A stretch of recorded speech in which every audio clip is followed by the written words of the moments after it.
Welcome to IBTV. Bhadradri Kothagudem జిల్లా పాల్వంచలో కార్మిక నాయకుడు దెంచనాల రాంబాబు పదవీ విరమణ సందర్భంగా సన్మాన సభ ఘనంగా నిర్వహించారు. జగన్నాథపురంలోని ప్రైవేట్ ఫంక్షన్ హాల్లో జరిగిన ఈ కార్యక్రమానికి రాష్ట్ర మార్కెట్ మాజీ డైరెక్టర్, డీసీఎంఎస్ మాజీ చైర్మన్ కొత్తాల శ్రీనివాసరావు దంపతులు హాజరయ్యారు. రాంబాబుకు శాలువ, పూలమాలలతో ఘనంగా సన్మానం చేశారు.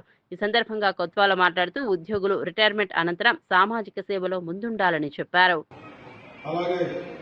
రాంబాబు గారి కుటుంబ సభ్యులు, వివిధ పార్టీలకు చెందిన నాయకులందరికీ కూడా నమస్కారాలు. ఈరోజు రాంబాబు ఈ స్థాయిలో అంచెలంచెలుగా ఎదిగిన వ్యక్తి, చిన్న స్థాయి కార్మికుడిగా వివిధ హోదాల్లో పనిచేస్తూ ఈరోజు పదవీ విరమణ చేస్తున్న సందర్భంగా వారికి శుభాకాంక్షలు తెలియజేస్తూ, వారు నిండు జీవితం కుటుంబ సభ్యులతో గడపాలని కోరుకుంటూ రాబోయే రోజుల్లో మాతో పాటు మా కాంగ్రెస్ పార్టీలో కలిసి పనిచేయాలని కోరుకుంటూ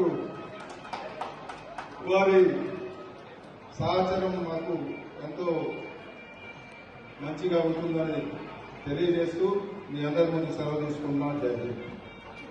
Thank you, Anna.